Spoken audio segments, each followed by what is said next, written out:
Hello बच्चों, कैसे हैं आप सभी। एक बार स्वागत करता हूं आप सभी का integrity career academy Latur Maharashtra में। तो आज मैं फिर से आपके लिए एक बार होमी बाबा के क्वेश्चंस लेके आया हूं। जैसे कि आप सभी लोगों की प्रिपरेशन चल रही होगी, बहुत अच्छे तरीके से आप लोग पढ़ाई कर रहे होंगे, तो मैं आज 70 क्वेश्चन की एक सीरीज लेकर आया हूं फिजिक्स की, होमी बाबा की। तो जो भी होमी बाबा के एस्पिरेंट हैं उनके लिए क्लास बहुत ही इंपॉर्टेंट होने वाली है। सेम इसी तरह के क्वेश्चन या कई बार सेम क्वेश्चन रिपीट जो मैं कराने जा रहा हूं, ये क्वेश्चन आपको आपके पेपर में देखने को मिलेंगे। तो सभी लोग जल्दी से रेडी हो जाइए, जल्दी से आप लोग कॉपी लेकर बैठ जाइए और यहां पर जो भी क्वेश्चन आता है पहले उसे खुद सॉल्व आप करेंगे, उसके बाद आप वीडियो को पॉज करेंगे, क्वेश्चन सॉल्व करेंगे, फिर आप चेक करेंगे कि आपके कितने आंसर सही होते हैं। और जितने भी आपके आंसर सही होते हैं वो सारे के सारे आंसर आप मुझे कमेंट बॉक्स में बताएंगे कि आपकी प्रिपरेशन कैसी चल रही है और कौन सा ऐसा टॉपिक है जिसमें आपको ज्यादा कंफ्यूजन हो रही है। तो उसके लिए हम आपके लिए एक स्पेशल वीडियो लेके आएंगे। ठीक है, तो हम लोग स्टार्ट करते हैं क्वेश्चन नंबर 1 से। क्वेश्चन नंबर 1 है, विच factors from the following affect the rate of change of momentum. ठीक है, तो सबसे पहली बात तो देखो, इसने वर्ड जो यूज किया है, इसने यहां से जो वर्ड यूज किया है बेटा, वो यूज किया है rate of change of momentum. ठीक ना, rate of change of momentum. Momentum ना बोल करके क्या यूज कर लिया, rate of change of momentum. तो आपको पता होना चाहिए कि rate of change of momentum को हम लोग क्या बोलते हैं, हम लोग बोलते हैं फोर्स। ठीक है ना, the rate of change of momentum is directly proportional to the applied force. ये हम लोगों ने न्यूटन का सेकंड लॉ पढ़ा है। तो देखो, सबसे पहले कह रहा है मास ऑफ ऑब्जेक्ट, सेकंड कह रहा है कि एक्सेलरेशन ऑफ ऑब्जेक्ट, थर्ड कह रहा है final velocity of an object, last कह रहा है the time required to change the velocity. ठीक है, तो देखो हमें पता है कि जो आपका फोर्स होता है उसका फॉर्मूला होता है मास इनटू एक्सेलरेशन। ठीक है, अब यहां से अगर हम देखें तो कौन से फैक्टर हैं, तो पहला मास ऑफ एन ऑब्जेक्ट, ये तो हो ही जाएगा। उसके बाद एक्सेलरेशन ऑफ एन ऑब्जेक्ट, ये भी आपका हो जाएगा। फिर कह रहा है कि final velocity of an object, तो फाइनल वेलोसिटी ए को अगर आप ब्रेक करोगे तो ए इज इक्वल टू क्या होता है बेटा, v minus u upon T.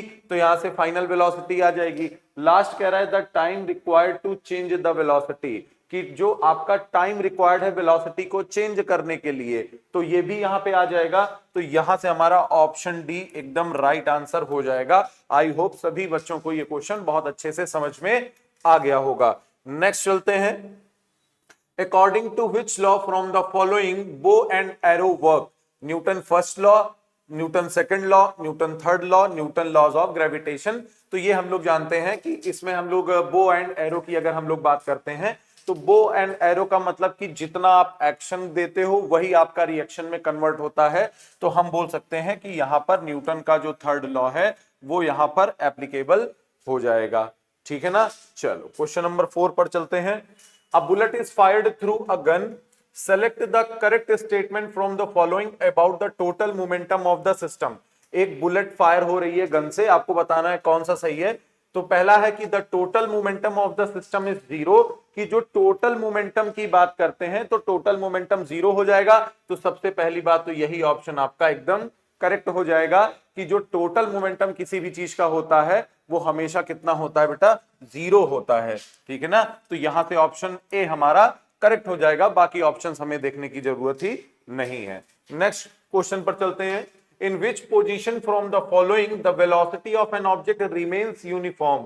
कह रहा है कि कौन सी पोजीशन पर आपकी जो वेलोसिटी है वो हमेशा यूनिफॉर्म होगी।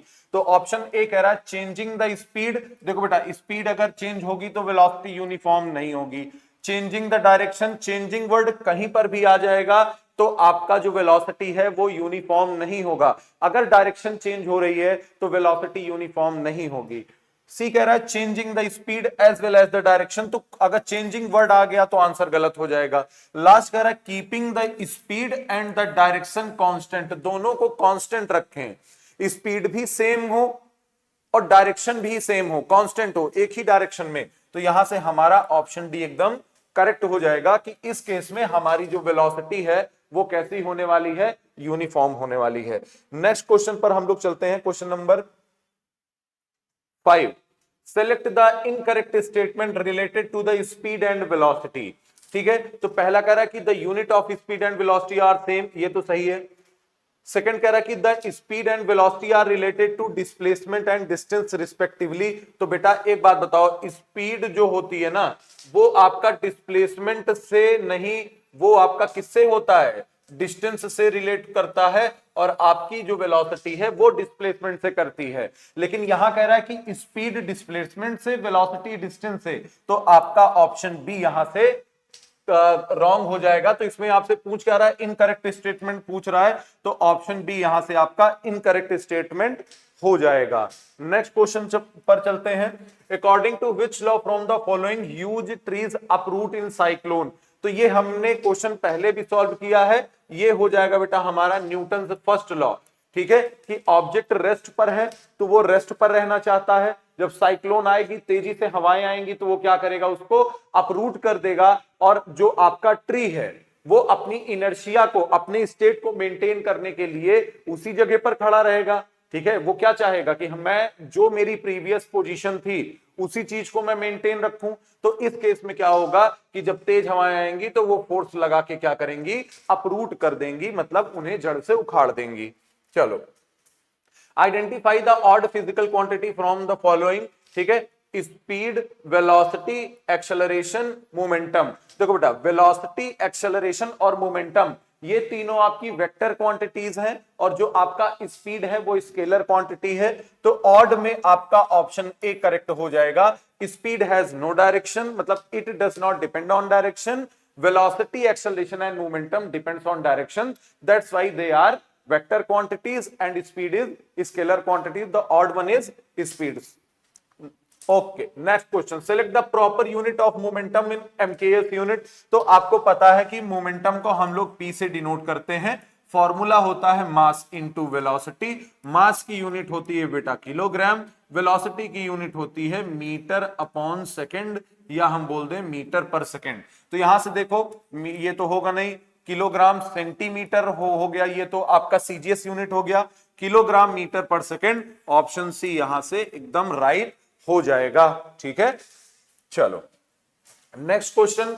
विच of the following statement is incorrect related to the force of action and reaction. Action and reaction का मतलब कौन सी फोर्स की बात कर रहा है बेटा, न्यूटन थर्ड लॉ की बात कर रहा है। Force of action and reaction applied together in pair, एकदम सही है कि हमेशा एक्शन रिएक्शन पेयर में ही लगते हैं, ये बात सही है। आपको इनकरेक्ट बताना है। नेक्स्ट कर रहा है action and reaction are just the term explaining force, ये भी बात सही है कि एक्शन और रिएक्शन एक मतलब ऐसे टर्म है जो फोर्स को क्या करते हैं, एक्सप्लेन करते हैं। सी कह रहा है कि force of action and reaction apply on the same body, तो ये आपका इनकरेक्ट स्टेटमेंट हो जाएगा। एक्शन किसी बॉडी पर होता है, रिएक्शन दूसरी बॉडी पर होता है। ठीक है, तो जो करेक्ट ऑप्शन आपका यहां से हो जाएगा वो आपका ऑप्शन सी सही हो जाएगा। ये आपका इनकरेक्ट स्टेटमेंट है। एक्शन रिएक्शन हमेशा डिफरेंट बॉडीज पर होता है, दो बॉडीज पर होता है, सेम बॉडीज पर नहीं होता। चलो next question. A coconut falls down due to wind from a coconut tree in 1 second, determine the height of the coconut tree. ठीक है, कह रहा है कि एक कोकोनट आपका जो है वो नीचे गिरता है हवा की वजह से, और नीचे गिरने में उसे जो टाइम लग रहा है वो 1 सेकंड का टाइम लग रहा है। आपको बताना है कि कोकोनट ट्री की जो हाइट है वो क्या होने वाली है। ठीक है, तो चलो एक चीज इसमें हम लोग सबसे पहले गिवन लिखते हैं कि क्या क्या चीजें इससे हम निकाल सकते हैं। तो देखो बेटा, सबसे पहले तो आपको टाइम दे रखा है, टाइम कितना दे रखा है, 1 सेकेंड।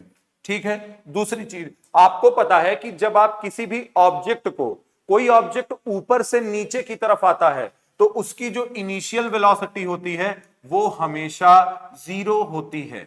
ठीक है भाई, ये है, ये पेन है, अगर मैं इसको छोड़ दूं तो बेटा ये ना, मुझे जरूरी नहीं कि मैं इसको किसी वेलोसिटी के साथ नीचे फेंकूं, मैंने इसको पकड़ा हुआ है, मैं इसको सिर्फ छोड़ दूं, मैं इसको सिर्फ छोड़ दूं, ये ऑटोमेटिक नीचे चला जाएगा because of gravitational force, because of gravity. Gravity क्या करेगी, इसको अट्रैक्ट कर लेगी। तो हमेशा कोई चीज ऊपर से नीचे आती है तो उसकी इनिशियल वेलोसिटी 0 होती है, ये बात आपको याद रखना है। ठीक है, दूसरी चीज, नीचे उसको अट्रैक्ट कौन कर रहा है, ग्रेविटी। तो या तो हम जी की वैल्यू 9.8 ले सकते हैं या हम 10 ले सकते हैं, दोनों लेके देख लेंगे, जिसमें आंसर आ जाएगा उसको हम लोग ले लेंगे। ये दोनों वैल्यू हम लोग यूज कर सकते हैं। ठीक है, determine the height of the coconut tree. ठीक है, तो यहां से आपसे क्या पूछ रहा है, हाइट। ठीक है, हाइट आपसे पूछ रहा है, ठीक है, तो देखो यहां से हम इक्वेशन ऑफ मोशन लगा सकते हैं। H इज इक्वल टू, देखो आप सबने पढ़ा है कि S is equal to ut plus half AT square, ये सेकंड इक्वेशन ऑफ मोशन है। लेकिन फ्री फॉल के टाइम पर ये आपका जो डिस्प्लेसमेंट है ये आपका हाइट हो जाता है, u आपका u ही रहेगा, टाइम आपका टाइम ही रहेगा, प्लस की जगह प्लस, हाफ की जगह हाफ, एक्सेलरेशन आपका चेंज हो जाएगा, एक्सेलरेशन ड्यू टू वेलोसिटी में, और ये हो जाएगा। देखो u भी गिवन है, t भी गिवन है, g की वैल्यू हमें पता है, टाइम भी हमें पता है, हम यहां से h की वैल्यू निकाल लेंगे। ठीक है, तो देखो सारी वैल्यूज को रखो, h is equal to u की वैल्यू कितनी है 0, t की वैल्यू कितनी है 1 प्लस हाफ, g की वैल्यू कितनी है बेटा, g की वैल्यू ले लेते हैं 10। ठीक है, सॉल्व करने में इजी रहेगा। टाइम की वैल्यू कितनी है 1 का स्क्वायर।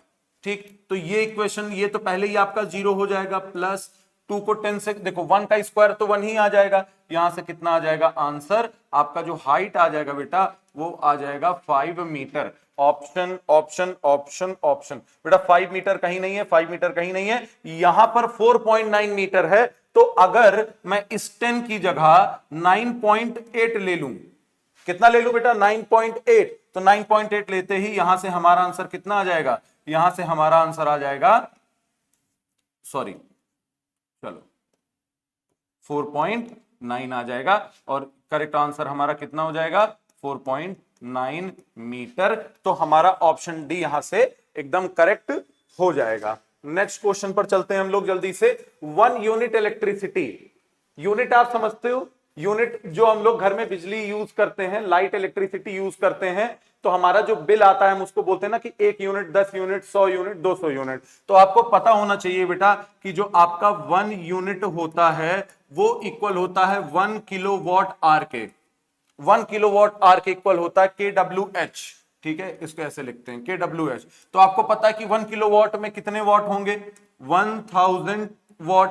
ठीक है, अब यहां से पूछ रहा है कि कितना होगा 3 इंटू 6 पॉइंट, तो बेटा देखो ये तो मुझे याद है, मुझे ये याद है, मैं आपको डायरेक्टली बता दे रहा हूं, 3 इंटू 6 इंटू 10 की पावर 6। अगर आपको याद नहीं है तो आप यहां से निकाल सकते हो, कैसे, ये देखो किलोवाट में कितने हो गए 1000, आर को आप किस में चेंज करोगे भाई, देखो जूल में ले आना है, तो जूल आपकी कैसी यूनिट है, MKS यूनिट है, स्टैंडर्ड यूनिट है। तो हमें सारी जो भी यहां पे वैल्यूज है उसको स्टैंडर्ड में, तो किलोवाट तो स्टैंडर्ड यूनिट है नहीं, वॉट है, तो किलोवाट को किस में चेंज कर लिया, वॉट।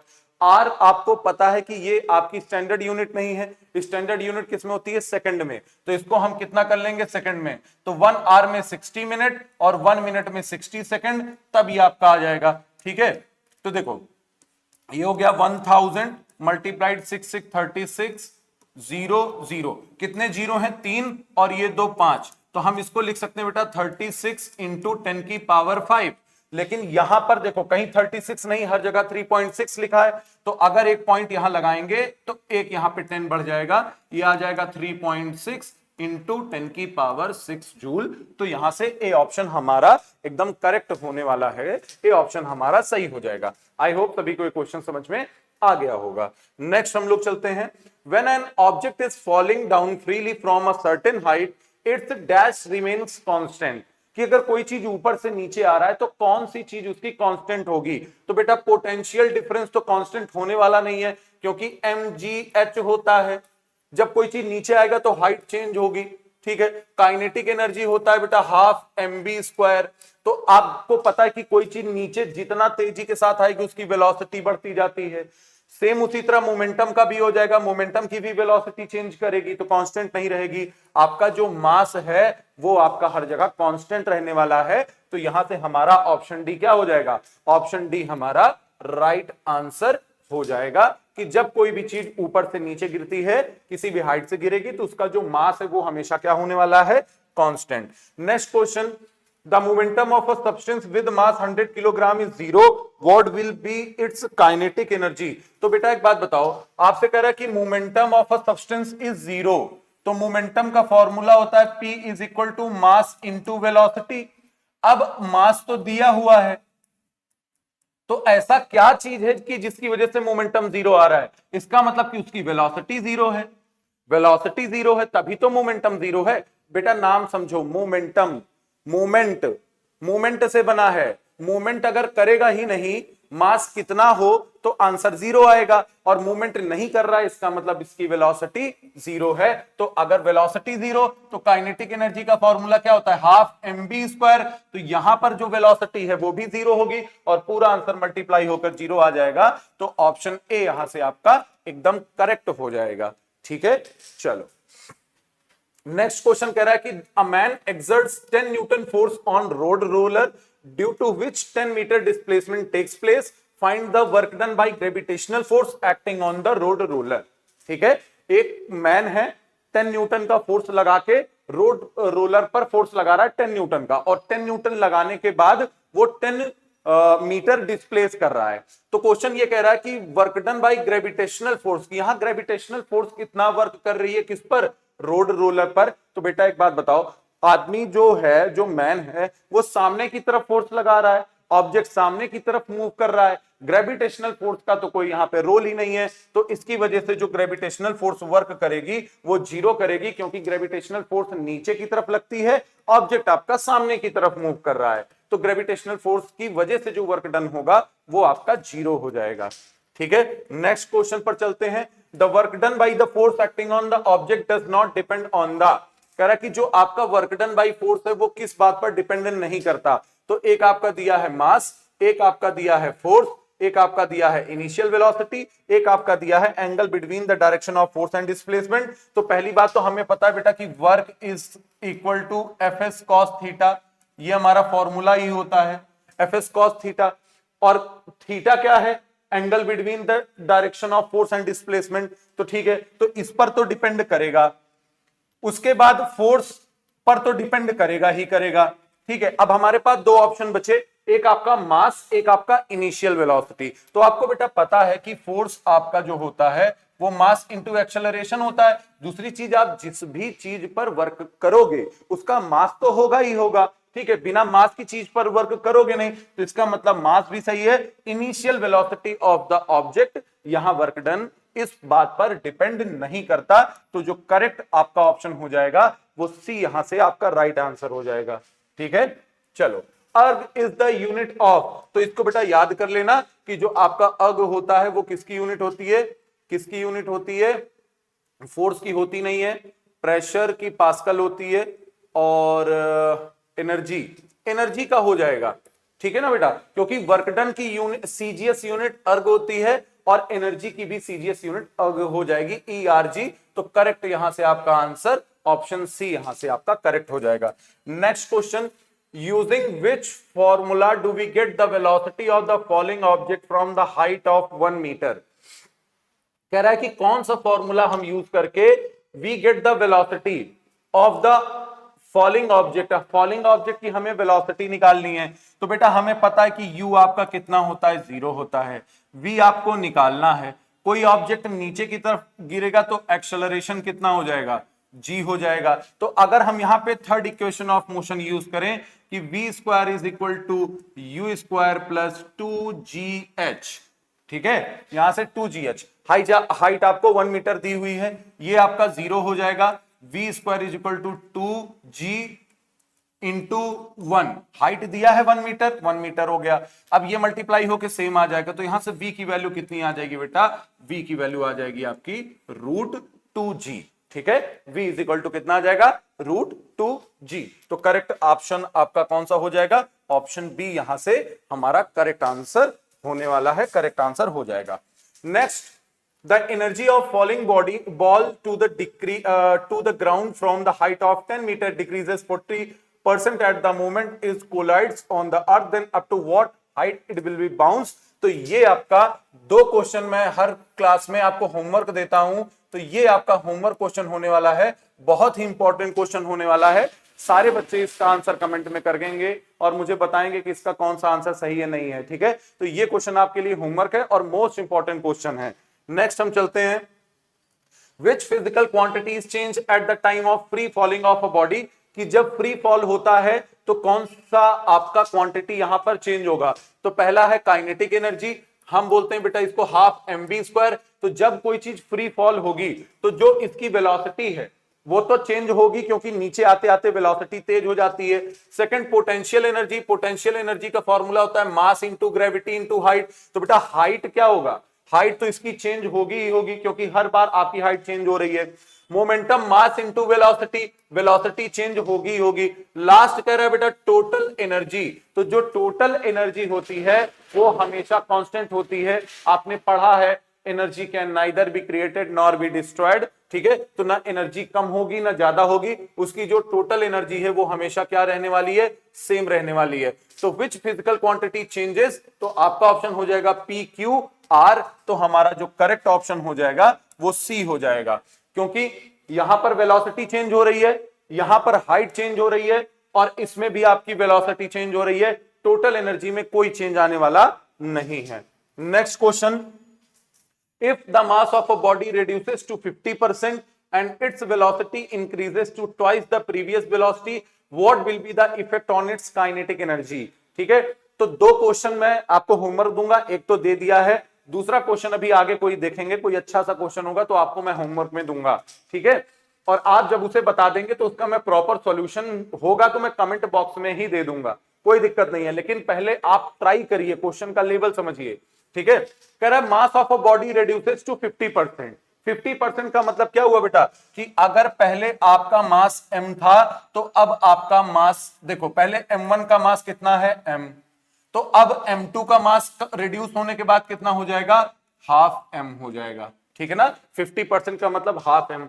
उसके बाद एंड इट्स वेलोसिटी इंक्रीजेस, तो पहले मान लो कि v1 कितना था, v1 था v, अब v2 कितना हो जाएगा, कह रहा है कि increases to twice the previous, तो इसका मतलब अब कितनी हो जाएगी, 2v हो जाएगी।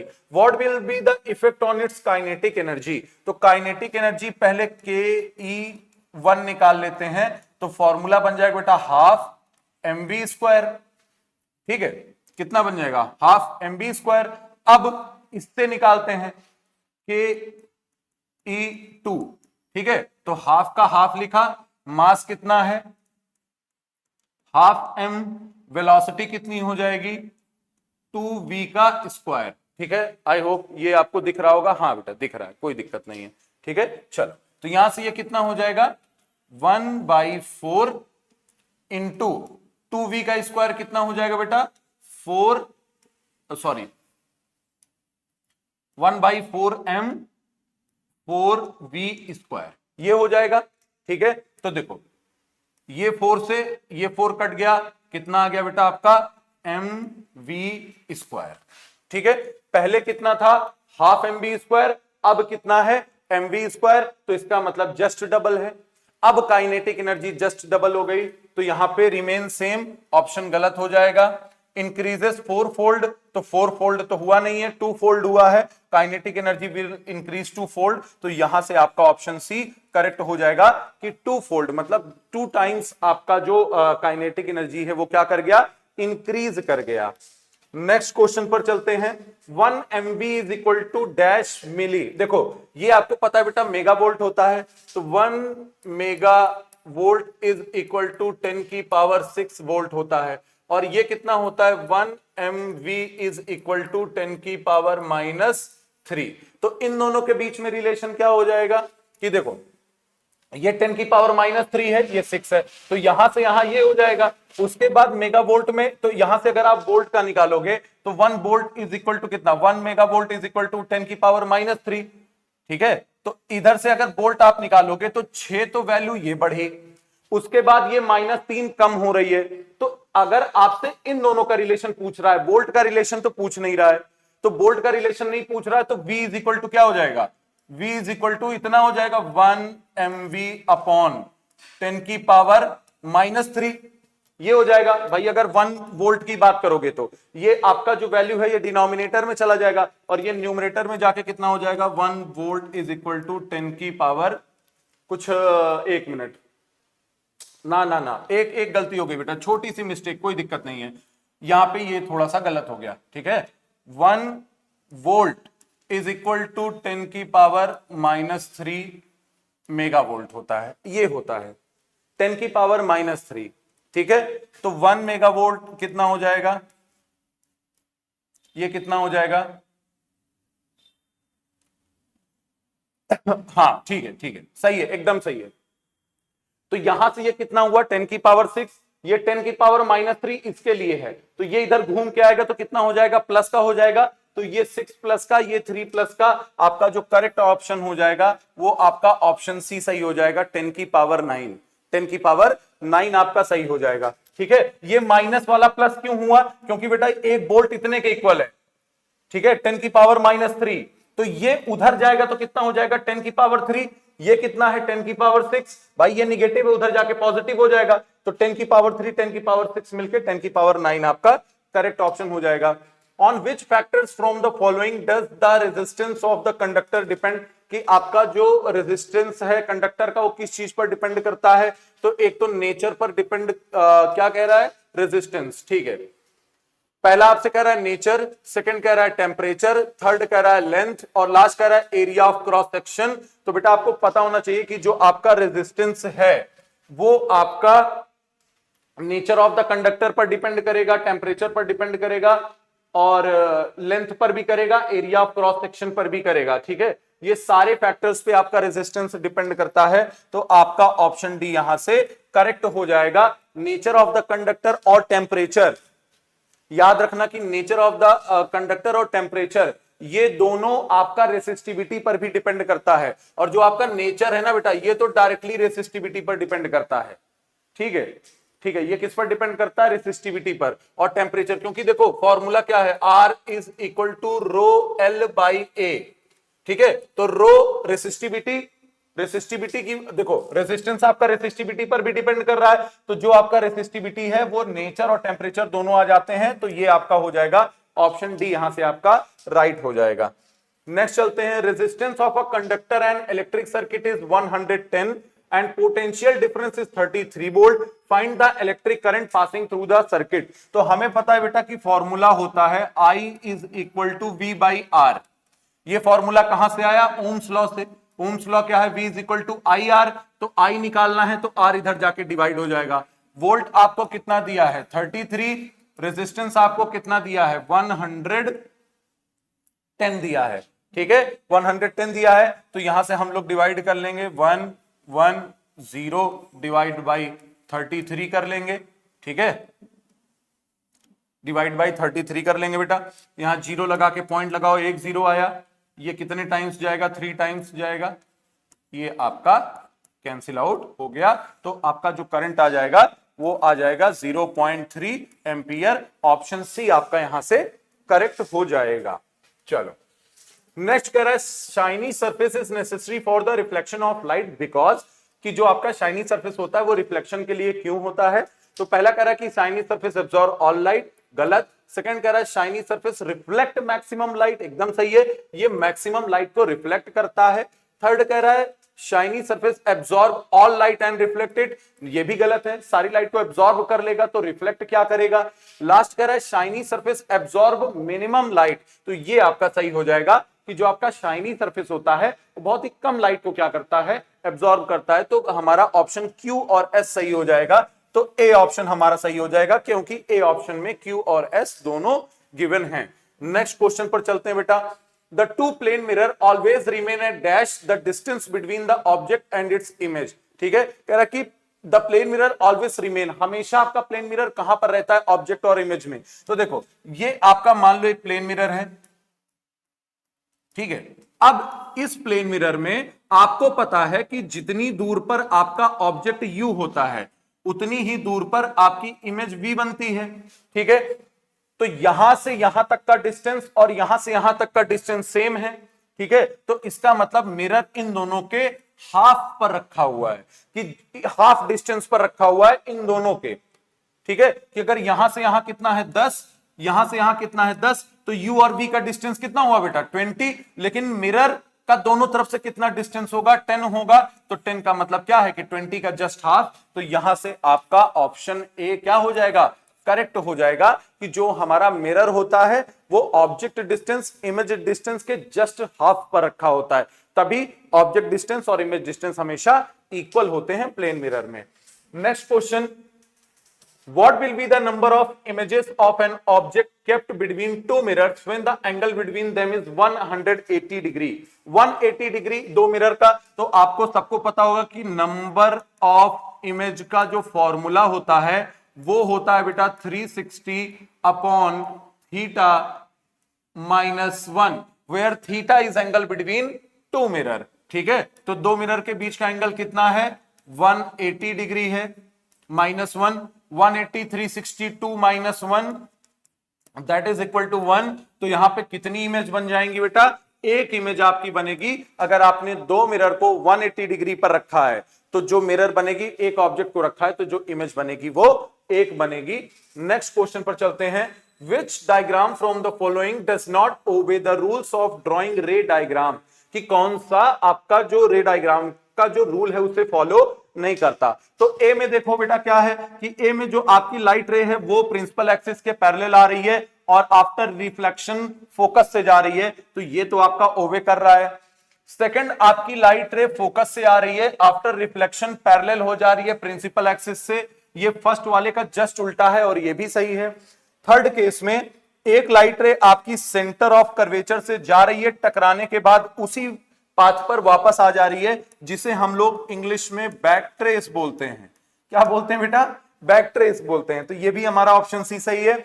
ऑप्शन डी में आपकी लाइट रे फोकस से जा रही है और फोकस से जाने के बाद सेंटर ऑफ कर्वेचर से जा रही है, तो ये रूल आपका गलत हो जाएगा। अगर कोई भी लाइट रे फोकस से जाती है after reflection it becomes parallel to the principal axis. ठीक है, तो यहां से आपका ऑप्शन डी करेक्ट हो जाएगा, क्योंकि इसमें क्या पूछ रहा है कि कौन ओबे नहीं कर रहा है, तो ऑप्शन डी जो है ये आपका ओबे नहीं कर रहा है। What is the nature of the image of an object which is kept on the focus of a concave mirror?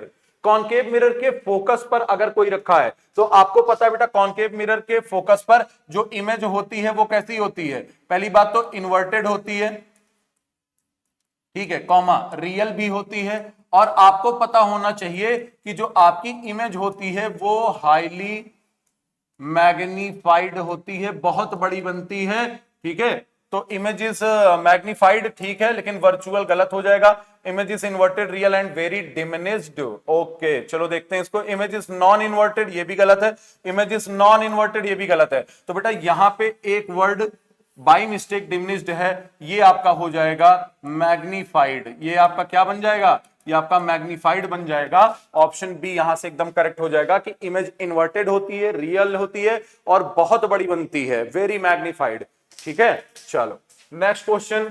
What is the nature of the image of an object formed by the convex mirror? हमें आप सबको पता है कि convex mirror में दो ही आपके image formation होते हैं और दोनों केसेस में आपकी जो इमेज होती है वर्चुअल बनती है, इरेक्ट बनती है और डिमिनिश्ड बनती है। ठीक है, तो वर्चुअल ठीक है, स्मॉलर देन द ऑब्जेक्ट, ये भी सही है। रियल बनती नहीं है, ग्रेटर देन द ऑब्जेक्ट बनती नहीं है, तो पी और क्यू आपका सही हो जाएगा। तो इसका मतलब आपका ऑप्शन सी यहां से एकदम करेक्ट हो जाएगा। Next question, the magnification of a spherical mirror is -1, then which of the following is the correct statement related to the image formed by the spherical mirror? तो आपको मैं एक बार जल्दी से बता देता हूं कि मैग्निफिकेशन की वैल्यू का जो साइन होता है अगर ये निगेटिव है तो इसका मतलब आपकी जो इमेज है वो रियल होगी और इन्वर्टेड होगी, और अगर आपका मैग्निफिकेशन का साइन पॉजिटिव है तो सिर्फ साइन की मैं बात कर रहा हूं, वैल्यू की बात नहीं कर रहा हूं, सिर्फ साइन देखना है। प्लस का मतलब कि आपकी जो इमेज है उसका नेचर बेटा वर्चुअल होगा, और अगर वर्चुअल है तो इरेक्ट भी होगा। ठीक है, बाकी एक और देख लो कि मैग्निफिकेशन की वैल्यू या तो स्मॉलर देन 1 होगी, मैग्निफिकेशन की वैल्यू या तो इक्वल टू 1 होगी, या तो मैग्निफिकेशन की वैल्यू ग्रेटर देन 1 होगी। तो अगर स्मॉलर देन 1 है तो हमेशा आपका जो इमेज होगा, image is smaller to object, image is smaller, ठीक है, टू ऑब्जेक्ट से हमेशा छोटी होगी। अगर मैग्निफिकेशन 1 है, मैग्निफिकेशन 1 होने का मतलब कि जो आपका इमेज है वो सेम साइज का होने वाला है, ऑब्जेक्ट और इमेज की साइज क्या होगी? सेम होगी। ग्रेटर देन 1 का मतलब क्या होगा बेटा? Enlarge image is formed. Image कैसी बनेगी? इनलार्ज इमेज बनेगी, मतलब ऑब्जेक्ट से बड़ी बनेगी। तो यहां पर -1 दिया है, तो माइनस का मतलब रियल एंड इन्वर्टेड, और 1 का मतलब क्या हो गया बेटा? Same size. 1 का क्या मतलब हो गया? Same size. तो चलो हम लोग जल्दी से देखते हैं। इमेज इज वर्चुअल, गलत। Image is real, inverted and same as the object in size. आपका ऑप्शन भी यहां से एकदम करेक्ट हो जाएगा। नेक्स्ट हम लोग चलते हैं। Arrange the following media in ascending order of the speed of the sound through them at 25 degree Celsius temperature. इसको किस में रखना है? इसको असेंडिंग में रखना है, धीरे धीरे बढ़े। तो देखो इसमें जो सबसे कम स्पीड होगी बेटा वो तो ग्लास में होगी। तो नंबर 1 आपका आ गया ग्लास, आर। ठीक है, आर के बाद फिर कौन आ जाएगा? आर के बाद कौन आ जाएगा? ग्लास है, फिर आपका एस आ जाएगा ब्रास। ब्रास के बाद फिर कौन आ जाएगा? क्यू आ जाएगा, एल्यूमिनियम। और लास्ट में आपका आ जाएगा पी। साउंड की स्पीड अब मीडियम जितना ज्यादा डेंसर होता जाता है उसकी स्पीड उतनी बढ़ती जाती है। तो सबसे कम डेंसर इसमें ग्लास है, फिर आपका ब्रास है, फिर आपका एल्यूमिनियम है, और निकेल आपका सबसे ज्यादा डेंसर है। तो यहां से RSQP आपका ऑप्शन ए एकदम करेक्ट हो जाएगा। Next question. At 22 degrees Celsius temperature, the echo of the sound can be heard after 1 second. What will be the distance between source of the sound and the reflector of the sound? कह रहा है कि 22 degree temperature पे आपको एक एको सुनाई देती है 1 सेकंड बाद। आपको बताना कि what is the distance between the source of the sound and the reflector of the sound, की जहां से साउंड रिफ्लेक्ट हो रही है और जहां से साउंड का सोर्स है उसके बीच में कितना डिस्टेंस है। तो तब तक बेटा मैं थोड़ा पानी पीता हूं, 1 मिनट, आप जल्दी से इस क्वेश्चन को सॉल्व करके मुझे बताइए। ठीक है, कर लिया सभी लोगों ने? चलो, क्वेश्चन कह रहा है कि at 22 degree Celsius temperature the echo of the sound can be heard after 1 second. कि 22 डिग्री सेल्सियस का जो टेम्परेचर है, तो जो आप एको सुन रहे हो वो 1 सेकेंड बाद आपको सुनाई दे रही है। What will be the distance between the source of the sound and the reflection of the sound. ठीक है, तो देखो जो आप एको सुनते हो वो ओपन जगह पे सुनते हो, खुली जगह में सुनते हो, तो वहां जो मीडियम होगा वो मीडियम क्या होगा? आपका मीडियम होगा आपका एयर। तो आपको पता है एयर में जो साउंड की स्पीड है, ठीक है, एयर में जो आपकी साउंड की स्पीड है वो कितनी है? साउंड की स्पीड कितनी है? 3 speed of sound in air है 344 मीटर पर सेकेंड, ये आपकी स्पीड है। ठीक है, साउंड की। अब एक चीज इंपॉर्टेंट ये याद रखो कि किसी भी एको को सुनने के लिए, हाँ, किसी भी जो आपकी एको है इसको सुनने के लिए जो मिनिमम टाइम आपको चाहिए वो आपको कितना चाहिए? वो आपको चाहिए 0.1 सेकेंड। ये मिनिमम टाइम है। इससे कम टाइम में अगर कोई साउंड रिफ्लेक्ट होकर के आती है तो वो हमें सुनाई नहीं देगी। तो मिनिमम टाइम कितना चाहिए? 0.1 सेकेंड। ठीक है, तो यहां से आपको टाइम दे रखा है 0.1 सेकेंड, स्पीड आपको दे रखी है, तो हम लोग डिस्टेंस निकाल लेंगे। Distance is equal to speed into time. तो डिस्टेंस यहां पर कितना है? 344 मल्टीप्लाइड बाई 0.1, तो हमारा आंसर कितना आ जाएगा? 34.4 मीटर। ठीक है, कि मिनिमम जो आपकी एको है, मतलब जो आपकी साउंड है, वो कितना डिस्टेंस चलनी चाहिए? 34.4 मीटर। ठीक है, तो उस हिसाब से यहां पे ऑप्शन देखोगे तो सी हो जाएगा। लेकिन बेटा ये ऑप्शन आपका करेक्ट नहीं है। क्यों नहीं करेक्ट होगा? ध्यान से समझना। अगर 344 मीटर 34.4 मीटर ये मिनिमम चाहिए, तो मिनिमम तब आपको सुनाई देगी ना अगर एक तरफ 34.4 मीटर गई तो वापस भी 34.4 मीटर आएगी, तब हमें सुनाई देगी। भाई जब साउंड रिफ्लेक्ट होकर के आएगी तब सुनाई देगी, तब तो ये डिस्टेंस जस्ट डबल हो जाएगा। जबकि 34.4 मीटर का मतलब ये हुआ बेटा कि इसी में आपकी साउंड चली भी जाए और वापस रिफ्लेक्ट होकर के आए तब हमें सुनाई दे। ठीक है, तो जाना और आना दोनों डिस्टेंस सेम है, तो हम इसको क्या करेंगे? डिवाइडेड बाई 2 कर देंगे। डिवाइडेड बाई 2 कर देंगे तो यहां से आंसर आ जाएगा 17.2 मीटर। ठीक है, कितना डिस्टेंस आ जाएगा? 17.2 मीटर। कि मिनिमम जो डिस्टेंस चाहिए वो कितना चाहिए? 17.2 मीटर। तब हमें एको सुनाई देगी, मतलब इतनी दूर जाए, वहां से टकराए, टकरा कर वापस आए, तब हमें सुनाई देगी। तो इतने के लिए कितना टाइम लग रहा है 0.1, यहां पे टाइम कितना दे रखा है 1, तो इसको किससे मल्टीप्लाई करेंगे 10 से, तो जैसे ही आप 10 से मल्टीप्लाई करोगे आपका आंसर कितना आ जाएगा 172 मीटर, आपका करेक्ट आंसर हो जाएगा। ठीक है, आई होप ये क्वेश्चन आप लोगों को अच्छे से समझ में आ गया होगा। अगर आपको क्वेश्चन नहीं समझ में आता है तो आप वीडियो को रिवर्स करके देखेंगे, आपको समझ में आ जाएगा। नेक्स्ट क्वेश्चन कह रहा है the echo of a sound wave transmitted using sonar technique in the sea water is heard after 6 second, determine the depth of the sea at the place। ठीक है, आपसे कह रहा है कि एक एको जो है साउंड वेव में ट्रांसमिट हुई सोनार टेक्निक की वजह से सी वाटर में, सुनाई दी 6 सेकंड के बाद। कितने सेकंड के बाद सुनाई दी 6 सेकंड के बाद। डिटरमाइन द डेप्थ, आपको क्या निकालनी है डेप्थ निकालनी है। तो बेटा आप एक बात समझो कि मान लो कि ये कुछ डेप्थ है यहां तक, ठीक है, यहां तक की डेप्थ, यहां तक साउंड गई, यहां पे फिर आपको सुनाई दी।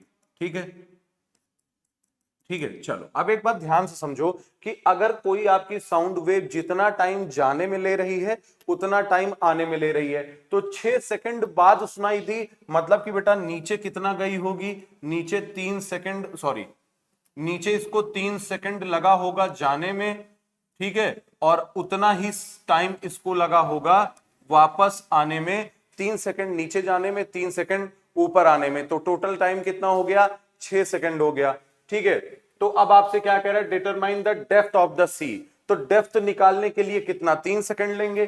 स्पीड कितनी दी हुई है 1550 मीटर पर सेकंड, तो 1550 मल्टीप्लाइड बाई 3, 300, 3 5 15 का 1 कैरी हुआ 1, 3 5 15, 1 16 कैरी हुआ 1, 3 1 3 4, 4650 मीटर ये आपके सी की डेप्थ हो जाएगी। तो यहां से जो करेक्ट ऑप्शन हो जाएगा ऑप्शन डी आपका एकदम राइट आंसर हो जाएगा। नेक्स्ट क्वेश्चन पर चलते हैं हम लोग। After how much time the echo of the sound produced by sonar technique in 3100 metre deep sea water will be heard. कह रहा है कि अगर आपका सोनार टेक्निक से ही कितना, अब जो डेप्थ है वो कितनी है 3100, सॉरी 1300 नहीं बेटा 3100। तो सेम क्वेश्चन है, अभी ये सोनार टेक्निक से पिछला क्वेश्चन भी सेम था, ये भी क्वेश्चन सेम है। अब हमें यहां पे क्या निकालना है, हमें यहां पर टाइम निकालना है। वहां पर टाइम दिया था, डिस्टेंस निकालना था, डिस्टेंस यहां पर दिया है। स्पीड बेटा हम लोग फिर से वही वाली ले लेंगे 1550 मीटर पर सेकंड, क्योंकि दोनों केसेस अगर आप देखो तो दोनों केसेस सेम है। यहां पर भी आपको डेप्थ बताना था, मतलब डेप्थ था आपको, वहां पे क्या बताना था, यहां पे आपको डेप्थ बताना था, वहां टाइम दिया था। उस वाले केस में टाइम दिया है, डेप्थ बताना है। देखो यहां पर 1550 दिया है, तो हम लोग इसके लिए सेम यूज कर लेते हैं। ठीक है, चलो हाँ, after how much time the echo of the sound produced Sonar technique इन।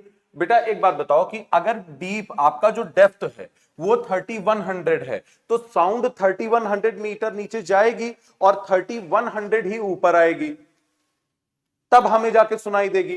तो ये टोटल डिस्टेंस कितना हो जाएगा 3100 जाना प्लस 3100 आना, टोटल कितना हो जाएगा, ये हो जाएगा 6200 मीटर।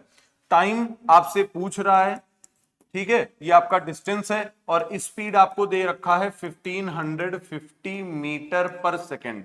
ठीक है, तो हमें पता है कि टाइम इज इक्वल टू कितना, भाई देखो फॉर्मूला क्या होता है, speed is equal to distance upon time. Time इधर चला जाएगा तो time is equal to distance upon speed. ठीक है, चलो यहां पे करते हैं। तो आपका जो क्या है टाइम, टाइम का फॉर्मूला क्या हो जाएगा डिस्टेंस, डिस्टेंस कितना है 62001550, तो 0 से 0 कट गया। ठीक है, देखो बेटा अब ये किससे कटेगा, 15 4 जार 60, 5 4 जार 20, ये डायरेक्टली बेटा 4 से कट जाएगा। ठीक है ना, कैसे किया मैंने, देखो 150 को 4 से मल्टीप्लाई करो 60 आ गया। अभी यहाँ पे 5 बढ़ रहा है तो 5 को भी 4 से मल्टीप्लाई करोगे, 5 मल्टीप्लाइड बाई 4 20, डायरेक्टली कितना आ गया 4 सेकंड। तो जो इको होगी वो उसे 4 सेकंड बाद सुनाई देगी, तो ऑप्शन सी यहां से हमारा करेक्ट हो जाएगा।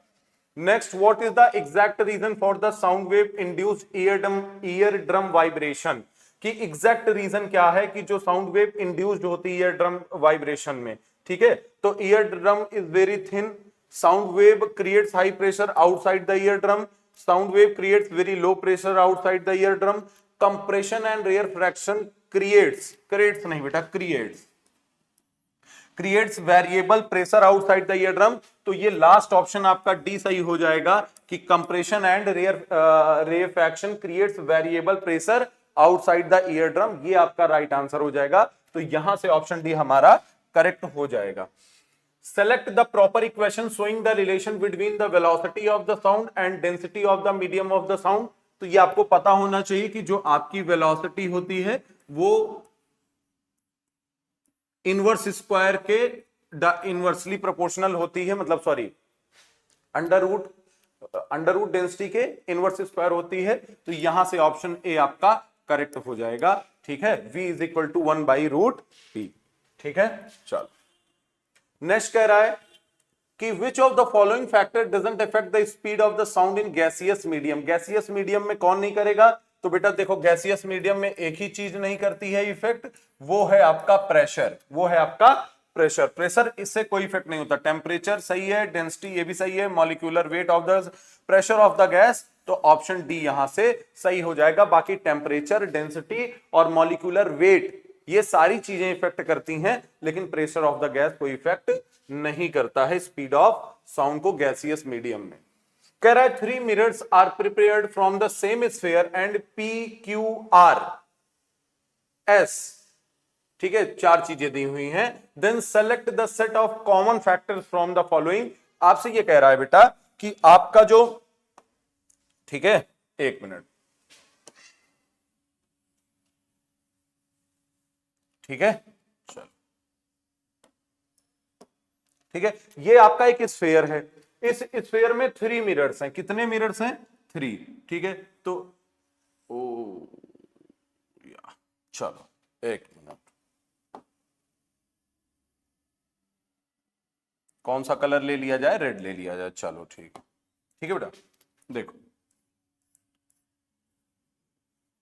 3 कलर से, आई होप ये कलर आपको दिख रहा होगा। ठीक है, एक तो ये हो गया आपका,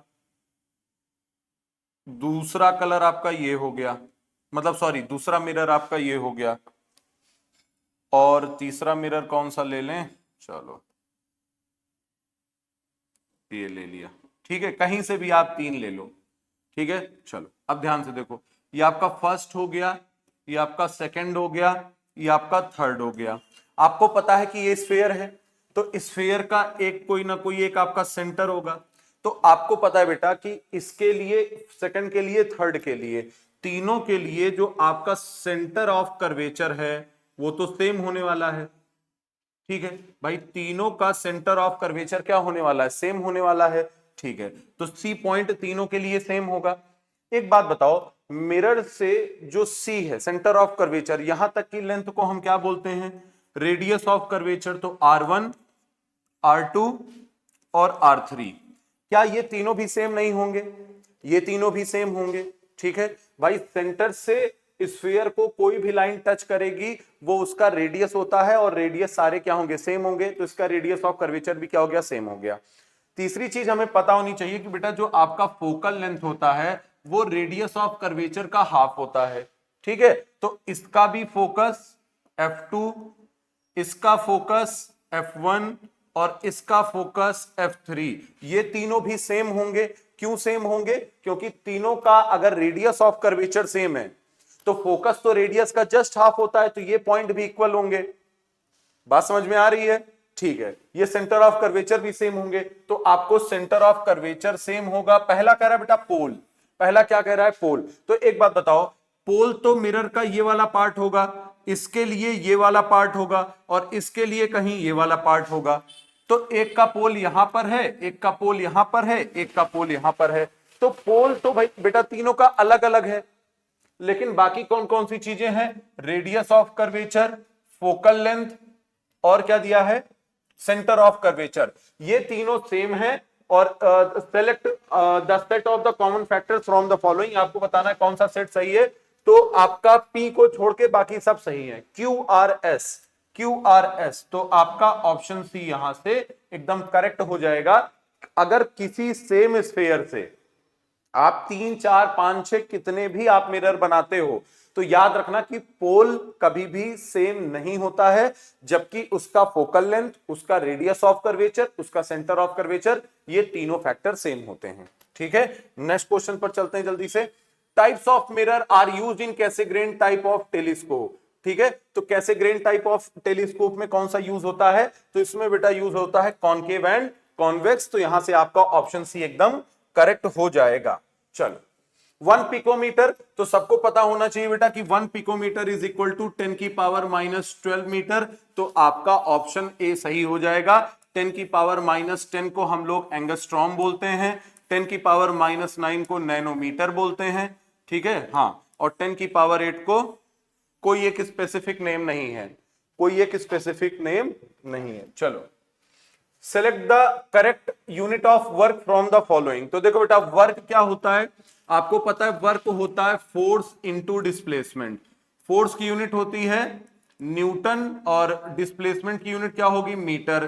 तो न्यूटन क्या होता है बेटा? Kilogram metre upon second square. भाई न्यूटन क्या होता है? न्यूटन होता है मास इंटू एक्सेलरेशन और इंटू मीटर। तो यहां से ये क्या आ जाएगा बेटा? Kilogram metre square upon second square. तो देख लो, kilogram metre square upon second square, पहला ही ऑप्शन सही हो जाएगा, क्योंकि एस स्क्वायर डिनोमिनेटर में है, न्यूमरेटर में जाके पावर निगेटिव हो जाएगी अगर पॉजिटिव है, तो एस ऊपर जाके निगेटिव हो गया।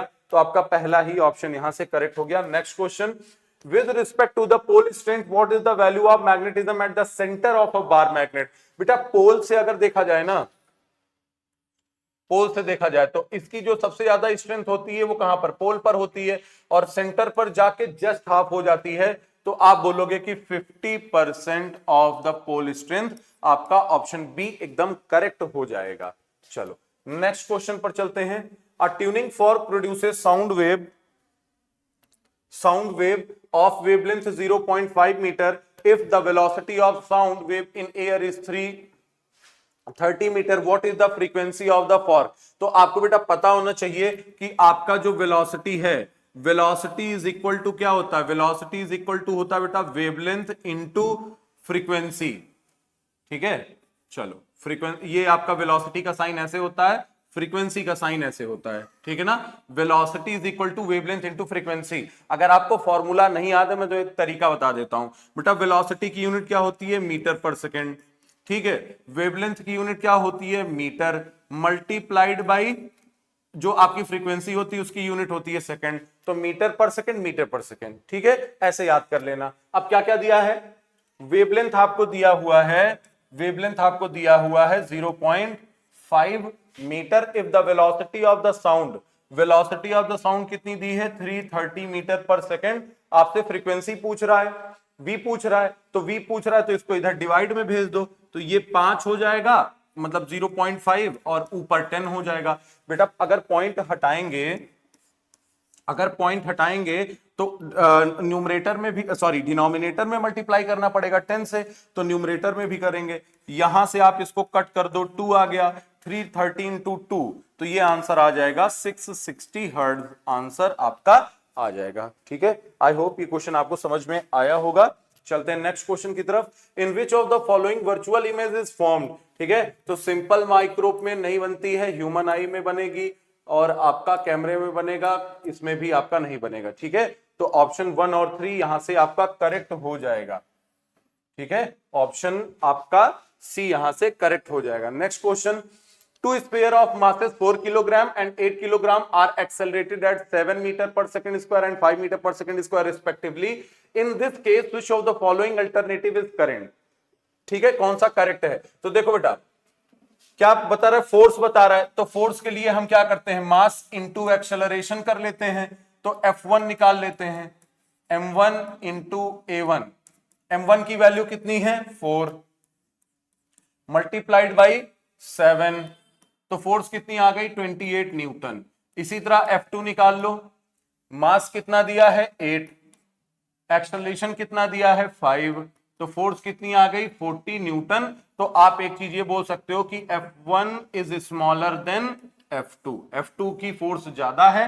पहला कह रहा है इक्वल फोर्स, तो ये तो गलत है, more force is applied on 4 kilogram mass, ज्यादा फोर्स किस पर है 4 किलोग्राम मास पर, तो नहीं बेटा ये आपका ये भी गलत हो जाएगा। More force is applied on 8 kilogram mass, ये आपका ऑप्शन एकदम सही हो जाएगा कि जो आपका ऑब्जेक्ट जिसका मास 8 किलोग्राम है उसकी जो फोर्स है वो क्या है, ज्यादा है। ठीक है, चलो next question, which of the following term is related to magnetism, magnetism से कौन सा रिलेट करता है, तो ओम आपका रेजिस्टेंस से करता है इलेक्ट्रिसिटी, न्यूटन तो आप जान ही रहे हो कि फोर्स है, तो ये आपका मान लो कि मोशन चैप्टर से आ जाएगा, लॉज ऑफ मोशन।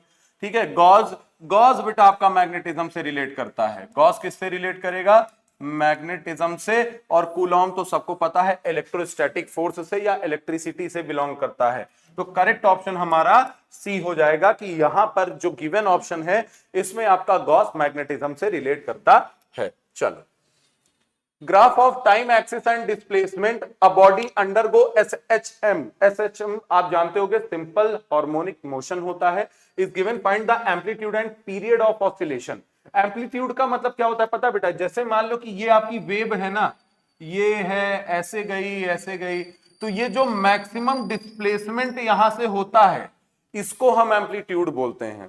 ठीक है, और टाइम पीरियड क्या होता है ऑसिलेशन का, कि एक कंप्लीट ऑसिलेशन करने में, मतलब जैसे मान लो ये है, ठीक है, तो एक बार ऑब्जेक्ट इधर से इधर आया, फिर इधर से इधर गया, तो जो टाइम गैप लगा उसे हम बोलते हैं टाइम पीरियड ऑफ ऑसिलेशन, कि एक कंप्लीट ऑसिलेशन में, मतलब सेंटर से लेफ्ट गया फिर सेंटर आया, फिर राइट गया फिर सेंटर आया, तब जाके एक ऑसिलेशन कंप्लीट होगा। ठीक है, तो देखो एम्पलीट्यूड निकालना है तो इसका मतलब ये वाली हाइट चाहिए, ये वाली हाइट चाहिए, जो मैक्सिमम हाइट होगी वो मैक्सिमम एम्पलीट्यूड होगा, तो दोनों देखो दोनों किस पर आ रहा है, दोनों 10 पर आ रहा है। ठीक है, तो 10 ऑप्शन सही हो जाएगा, 25 ये गलत हो जाएगा। ठीक है, अब टाइम पीरियड देखो कि वेव एक तरफ से उठी 2 तक गई, तो ये तो हाफ ऑसिलेशन हुआ, उसके बाद यहां से फिर गई, तो मतलब जहां से स्टार्ट किया एक बार ऊपर जाना है एक बार नीचे आना है तब कंप्लीट होगा, तो यहां से जो टाइम पीरियड आ जाएगा वो 4 सेकंड आ जाएगा, तो आपका ऑप्शन ए यहां से एकदम करेक्ट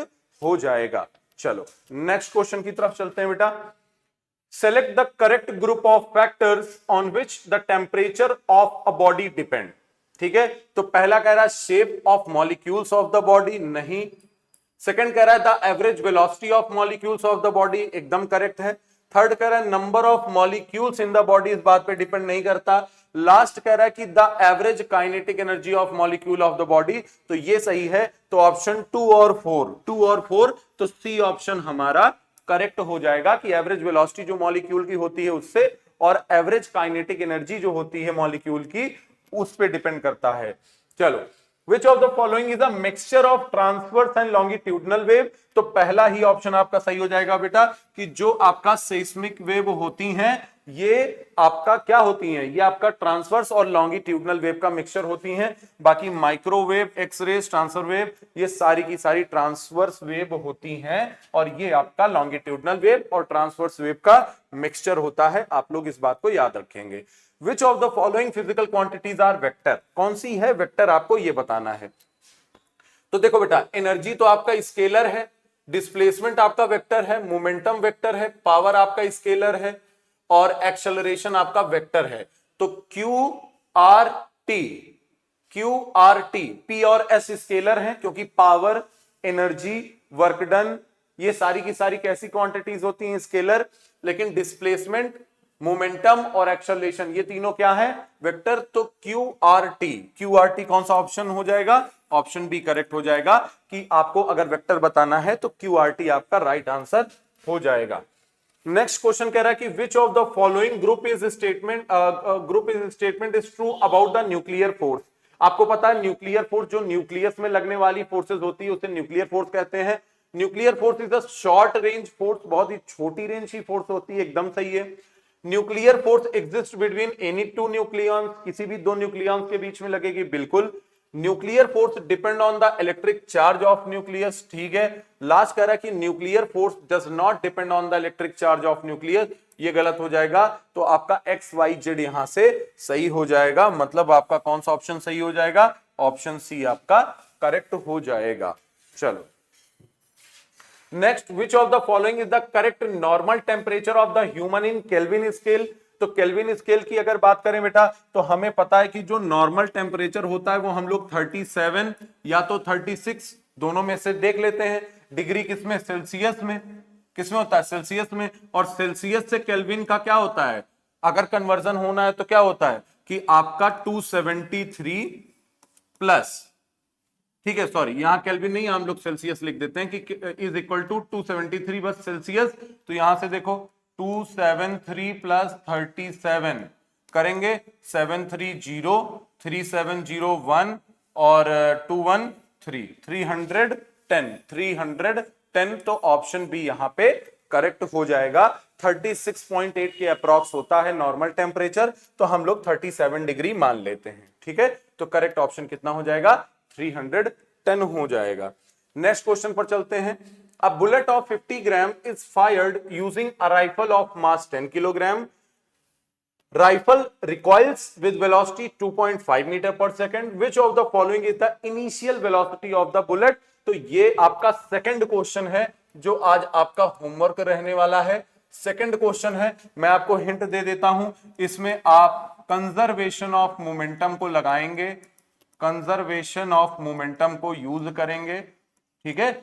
जल्दी से दो क्वेश्चन जो आपके हैं वो आप मुझे कमेंट बॉक्स में दिखाएंगे। कुछ बच्चों का अगर आंसर आ गया तो मैं कमेंट बॉक्स में ही आपको इसका correct explanation, correct answer, correct आपका क्या है, जो भी आपका मतलब एमसीक्यूज में जो भी ऑप्शन करेक्ट होगा वो मैं आपको बता दूंगा, ठीक है। दो क्वेश्चन अच्छे हैं, तो ये दो क्वेश्चन मैंने आपको होमवर्क में दे दिए। चलो नेक्स्ट क्वेश्चन पर चलते हैं। Read the following statement carefully and select the correct alternative. पहला कह रहा है कि electric charges are produced due to the friction of air and cloud in the sky, तो ये आपका गलत है।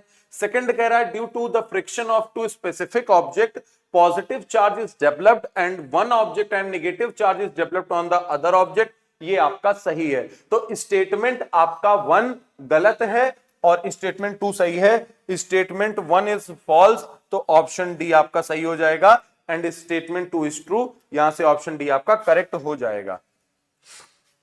Next question, consider the mass of a star with respect to the mass of the sun, complete the following analog, ठीक है। Mass of star बता रहा है greater than 8m, white dwarf mass of star 8m and sun, ठीक है। तो यहां पे आपका जो बेटा करेक्ट आंसर हो जाएगा वो आपका हो जाएगा option C, neutron star.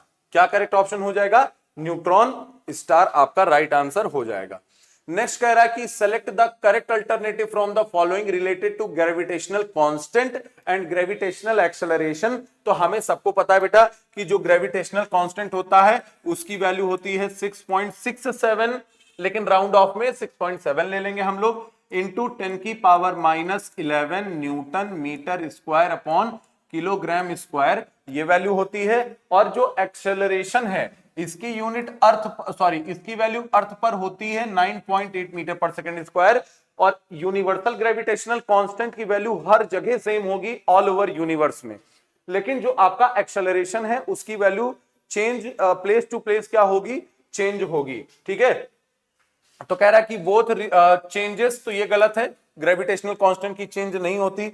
Second कह रहा है कि gravitational constant does not change but the gravitational acceleration change with respect, तो कह रहा है कि ग्रेविटेशनल कांस्टेंट चेंज नहीं होता लेकिन ग्रेविटेशनल एक्सेलरेशन चेंज होता है टाइम से, तो ऑप्शन बी आपका यहां से करेक्ट हो जाएगा, ठीक है। ऑप्शन बी क्या हो जाएगा, यहां से करेक्ट हो जाएगा कि ग्रेविटेशनल कांस्टेंट चेंज नहीं होता लेकिन ग्रेविटेशनल एक्सेलरेशन जो है वो प्लेस टू प्लेस क्या होता है, चेंज होता है। चलो next, the work done by the machine in 1 hour is 540 joule, what is the power of the machine. तो हमें पता है बेटा पावर का फॉर्मूला होता है वर्क डन अपॉन टाइम, तो वर्क डन कितना है 540 जूल है, टाइम कितना है, टाइम बेटा 1 आवर है। तो देखो आर आपका स्टैंडर्ड यूनिट नहीं है, आंसर भी आपका वॉट स्टैंडर्ड यूनिट में दिया है, जूल भी स्टैंडर्ड यूनिट में है, तो टाइम को भी हमें सेकंड में चेंज करना होगा। तो 1 hour is equal to 60 minute and 1 minute is equal to 60 second, तो ये आपका जो आर है वो कन्वर्ट हो गया। तो एक जीरो से एक जीरो मर गया, 6 1 आर 1 6 9, ठीक है ना, 6 9 आर 54, ये हो गया। अब यहां से कितना आ गया बेटा 9/54 60। ठीक है, चलो तो देखो डिवाइड कर लेते हैं। अच्छा अभी एक सिंपल और कर लेते हैं, 3 से कट जाएगा ना, 3 3 9, ये कितना आ गया 20। ठीक है, अब कर लेंगे हम लोग, ओह 20 0.1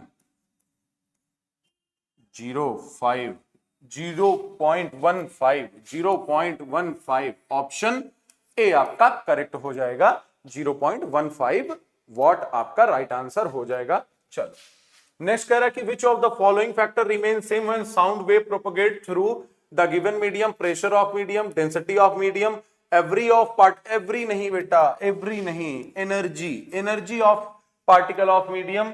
लास्ट में कह रहा है कि स्पेलिंग भी यहां पे देखो गलत है, चलो कोई बात नहीं, mass of particle of medium. तो बेटा हमें पता है कि कौन सी चीज यहां पर सेम रहने वाली है, तो बेटा एनर्जी हमेशा सेम होती है, एनर्जी हमेशा कंजर्व्ड होती है। Law of conservation of energy आपने पढ़ा होगा कि एनर्जी या ना तो कम हो सकती है ना तो ज्यादा हो सकती है, बस वो एक फॉर्म से दूसरे फॉर्म में कन्वर्ट हो सकती है। तो हम बोल सकते हैं कि energy of particle of medium हमेशा क्या होगा, सेम होगा। Next question, observe the given Venn diagram carefully and select the correct alternative about the nature of the image at P Q R S. ठीक है, देखो ये आपका प्लेन मिरर है, तो प्लेन मिरर में सबसे पहले हम जान लेते हैं कि इमेज बनेगी वर्चुअल, एक आपका बनेगा बेटा इरेक्ट, और आपका बनेगा सेम साइज। यही 3 चीजें होती हैं। ठीक है, चलो कॉनकेव मिरर में क्या है, इसमें आपका वर्चुअल भी बनेगा, रियल भी बनेगा, इरेक्ट भी बनेगा, इन्वर्टेड भी बनेगा, स्मॉल भी बनेगा, लार्ज भी बनेगा और सेम भी बनेगा। सारी चीजें हो जाती हैं कॉनकेव में। कॉन्वेक्स के केस में क्या होगा बेटा, वर्चुअल बनेगा, इरेक्ट बनेगा और इमेज हमेशा डिमिनिश्ड बनेगी। कैसी बनेगी, डिमिनिश्ड बनेगी। तो देखो ये वाला सर्कल नीचे वाला कॉन्वेक्स को शो कर रहा है, इधर साइड वाला राइट हैंड साइड वाला कॉनकेव को, लेफ्ट हैंड वाला ये। तो देखो बेटा एक पॉइंट पर तीनों, ये आपका ये जो पी पॉइंट है, आपका ये जो पी पॉइंट है ये तीनों में है, प्लेन मिरर में भी है, कॉनकेव में भी है और किसमें है, और किसमें है, आपका कॉन्वेक्स में भी है। तो तीनों में मिलाओ कौन सी चीज सेम है, virtual, virtual, erect, erect, virtual और इरेक्ट। ये 3 चीजें आपकी सेम हैं तीनों केसेस में, तभी ये P तीनों में आ रहा है। तो इसका मतलब P का क्या हो जाएगा, देखो स्मॉलर देन द ऑब्जेक्ट, ये तो होगा नहीं, इन्वर्टेड ये भी नहीं होगा, इरेक्ट एंड वर्चुअल। ठीक है, तो आपका P क्या हो जाएगा, इरेक्ट एंड वर्चुअल, ये आपका सही हो जाएगा। P स्मॉलर ये भी गलत। तो बाकी अगर हम कोई ऑप्शन नहीं भी देखते हैं तो हमारा आंसर आ गया कि P इरेक्ट और वर्चुअल होगा। Q देखो बेटा नीचे नहीं आ रहा है, आपका ये जो Q है ये सिर्फ प्लेन मिरर में, कॉनकेव मिरर में आ रहा है। तो हम बोल सकते हैं कि सेम साइज बनता है प्लेन मिरर में भी, सेम साइज आपका कॉनकेव में भी बनता है। तो Q आपका क्या हो जाएगा, सेम साइज। ठीक है, R यहां पे आ रहा है, तो R आप देखो बेटा कि R सिर्फ इसमें आ रहा है, सिर्फ और सिर्फ इसमें आ रहा है, ना तो इस वाले में आ रहा है ना तो इस वाले में। ठीक है, तो S एक चीज क्या होता है कि जो आपकी S है वो कॉनकेव में भी आ रहा है, कॉन्वेक्स में भी आ रहा है, प्लेन में नहीं आ रहा है। तो S के लिए हम बोल सकते हैं कि इसमें भी डिमिनिश्ड बनता है, इसमें भी डिमिनिश्ड बनता है। तो दोनों के लिए S क्या हो जाएगा, डिमिनिश्ड हो जाएगा, स्मॉलर देन द ऑब्जेक्ट। ठीक है, R कह रहा है कि वर्चुअल होगा और स्मॉलर होगा, तो ये सही हो जाएगा। जबकि कॉनकेव में जब इमेज वर्चुअल बनती है तो हमेशा इनलार्ज बनती है। ठीक है, आई होप ये क्वेश्चन आपको समझ में आया होगा। नेक्स्ट क्वेश्चन की तरफ चलते हैं। Two substances of equal mass and different velocities collide with each other. Determine the correct equation related to the conservation of momentum. तो देखो सबसे पहले तो हम लिख लेते हैं m1 u1 plus m2 u2 is equal to m1 b1 plus m2 v2। ये आपका कंजर्वेशन ऑफ मोमेंटम है कि दो ऑब्जेक्ट की इनिशियल वेलोसिटी बिफोर कोलिजन जितनी होगी, आफ्टर कोलिजन भी उतनी होगी, आपका मोमेंटम हमेशा कंजर्व रहेगा। यहां पे क्या कह रहा है बेटा कि मास क्या है, मास क्या है, इक्वल है।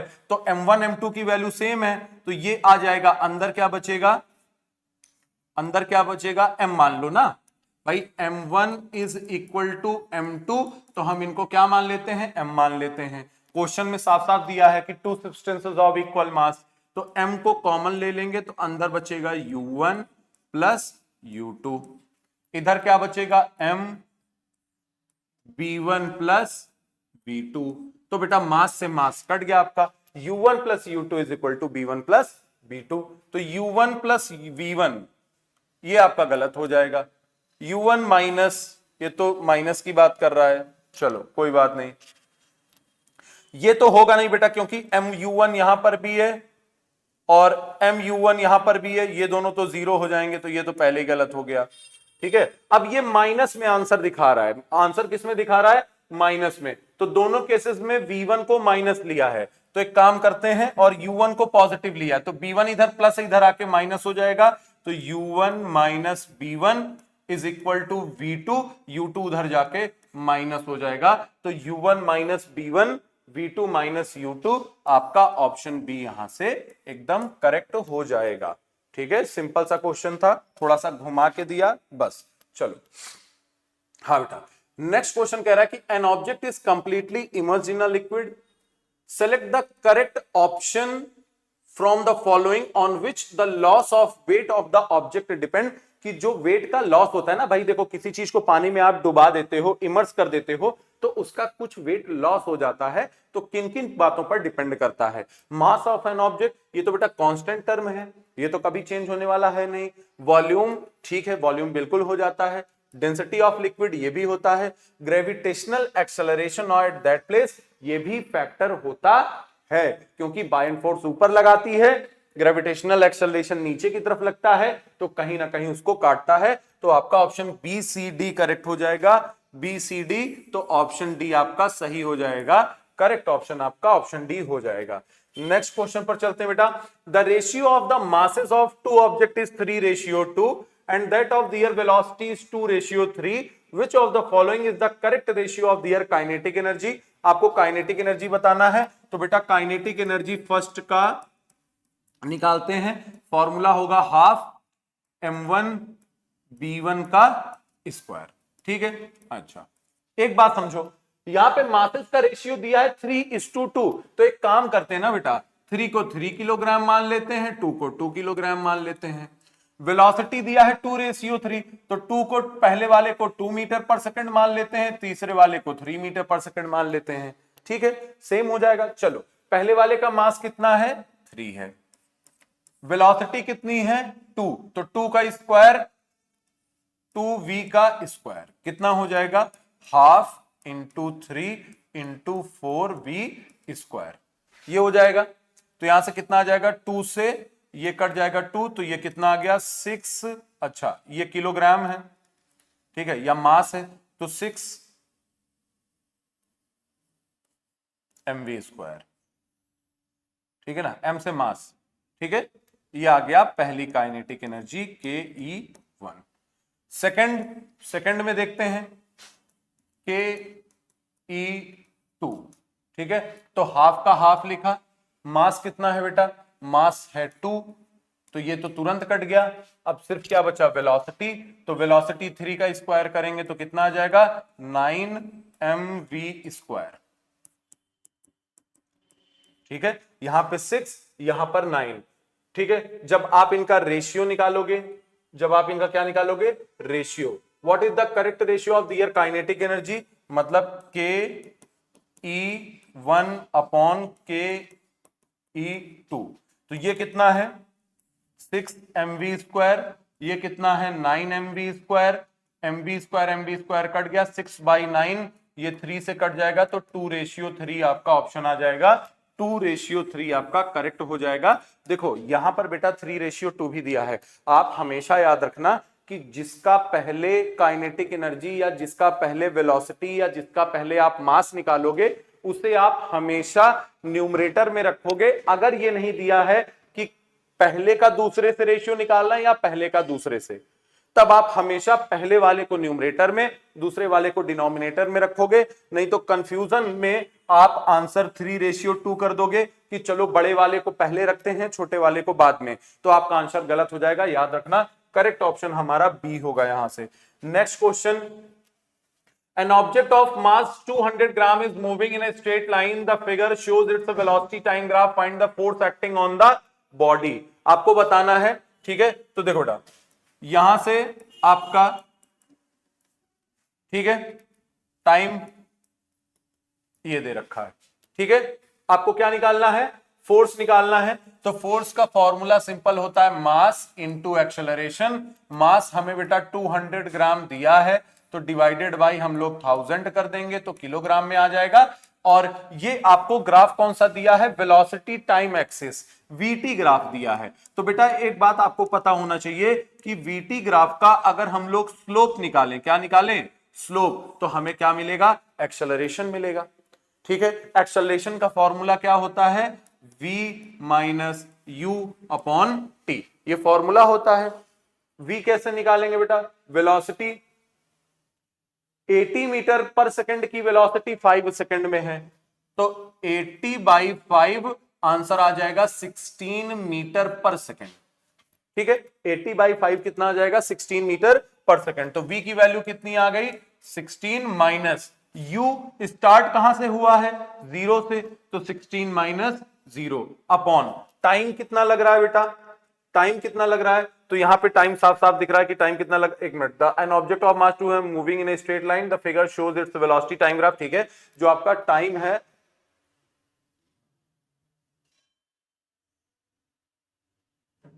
हाँ एक मिनट फिर से, पहले यहां पे वेलोसिटी कितनी थी, यहां 16 नहीं लेंगे, क्यों नहीं लेंगे, ध्यान से सुनना इस चीज के लिए बेटा। देखो पहले यहां पे फाइनल वेलोसिटी कितनी है, 80 मीटर पर सेकेंड, इनिशियल कितना है, 0, टाइम भी कितने से, 0 से 5, तो हम बोल सकते हैं 5 माइनस 0, तो ये कितना आ जाएगा, 80 बाई 5, दैट इज 16 मीटर पर सेकेंड स्क्वायर। एक्सेलरेशन कितना आ गया, 16 मीटर पर सेकेंड स्क्वायर, तो यहां मल्टीप्लाइड कर दो किससे, 16 से, 2 जीरो से 2 जीरो कट गया, 2 बाई 5, तो कितना हो जाएगा, 1 by, sorry 2 by 10, 1 by 5 into 16, ठीक है। सही कर रहे हैं हम लोग, सही कर रहे हैं ना बेटा, कहीं कोई गलती तो नहीं हुई है, ध्यान से एक बार देख लो, ठीक है। तो 16 बाई 5 कर देंगे, 16 बाई 5 कितने टाइम जाएगा, 5 3 जार 15, पॉइंट लगा,